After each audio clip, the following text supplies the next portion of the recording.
I think you might have a great answer for this question. Where does insecurity belong in a thespian, in an actor, actress? Hmm. Hi, John. Let's see. Look, insecurity is, I don't know of another, well, all artists, right, are constantly putting part of their heart into their work in a critical way, right? It's, if you're doing an Excel spreadsheet, you can have thought of the strategy and put it in, but and maybe have like a real sense of like ownership over the work that you're doing. But it doesn't ever feel like if someone's critiquing that work, that they're critiquing you in a way, right? Like, or part of your essence of you. And I think with artists in general, we put a little bit of our soul or our heart, our spirit into what we do. So as we hear no, or something that we're really proud of, you can go on the internet and find in 30 seconds like 100 people who will tell you that you suck, right? So is it natural to be insecure? Of course, of course. The only thing that can combat insecurity is experience. And the more that you have experience, the more that you can quiet the imposter syndrome that you have. But it never fully goes away. Like I have little things that I do still to this day that if like I'm in a play and I'm about to walk into the scene one of the play, while I'm getting dressed, I have this thing where I have to say every line from the first scene, everybody's character. Like I say mine, I see they have like we run through it while I'm like putting on makeup and stuff because I feel like if I say the lines once all the way through for that first scene, I will not forget them when I walk on stage. It's like hello, that's like a crazy insecurity right there where it's like, do I really have to say every single line or go through it? But it's like that fear of like, okay. But then once I step on and I say my first line, it's go time. And then I'm in the world, right? But I think insecurity is normal because we're being so like intimate and we're Yeah, being vulnerable. And when yeah, you're vulnerable and someone can look at you or read what you've written or hear what you've recorded and say yay or nay, if you're impervious to that, I mean, that's miraculous and good for you. But I don't know, like, so much of what we have is like sensitivity and empathy in order to be able to create this art. So that falls oftentimes like step by step in line with a little bit of insecurity. Like yeah. I don't know. I think the day that I no longer am insecure is maybe the day that I'm hardened too much and I'm not able to really create authentic art. But I hope that my experience gives me enough that I'm not like cocky, but that I'm still open for direction and to collaborate, which is my favorite part of the process.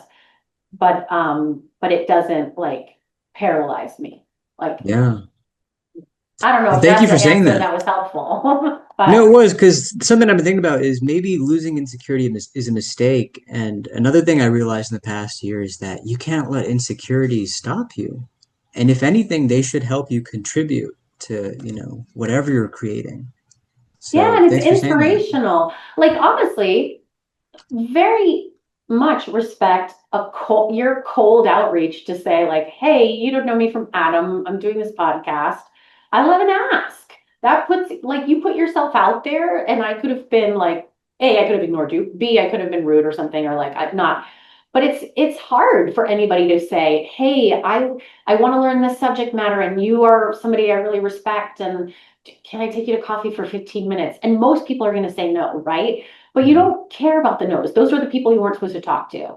The people that you are supposed to talk to, even if they end up being total assholes, right, are the people that you're supposed to learn some sort of salient message from. So Yeah. from you, I learned, Rebecca, who aren't you reaching out to or making an ask of because you're being a little insecure in some part of my life, whether it's my art or my personal life or my other professional lives. Like, how am I not making the ask? And like super inspirational that I'm like, listen, if Thank he you, can do Rebecca. it, I can do it. Yeah. I Yeah, that's kind of appreciate you to it. say. That is kind of you to say. And I love how you said that if they say no, you weren't meant to talk to them. You were not meant to talk to them. It wasn't yours. Yeah. That's not a There's conversation this you're supposed to have. yeah, there's this interesting thing this one film director said on a podcast. He said, the beauty of rejection is that you never fall in love with the illusion. I was like, yeah, that's great. And it was M. Night Shyamalan. I was like, yeah, that's a good one. That But is a good yeah, one. Yeah, I think even with books, right? I'm one of those people that I have to finish every book I start.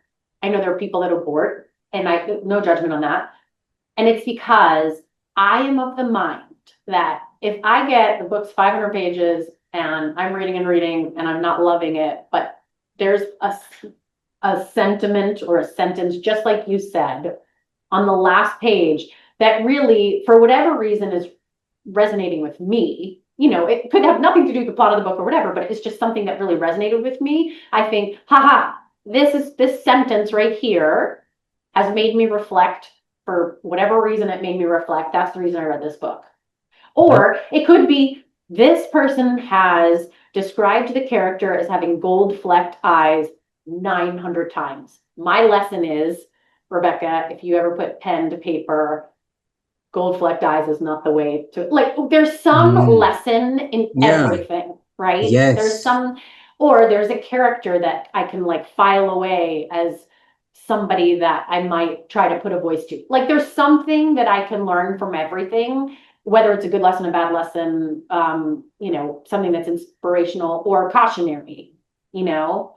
Um, and if you make any one conversation too precious, you're not really participating in it anyway, you know. yeah, Like I think the only person I would totally geek out over if I met them and probably not be able to be present in front of would be Julie Andrews, who is like my childhood, I mean, especially being like loving singing, like being a soprano and like I just, Mary Poppins and The Sound of Music and Victor Victoria, like to me, like she is probably I could meet hardened world leaders and figure out a way to regulate myself and have a conversation with them.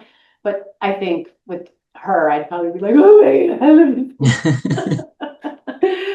yeah, That wouldn't be a great conversation because for her it should be like, ay Dios, this is a lot, and for me I wouldn't be able to really be present in it because I'd be like freaking out.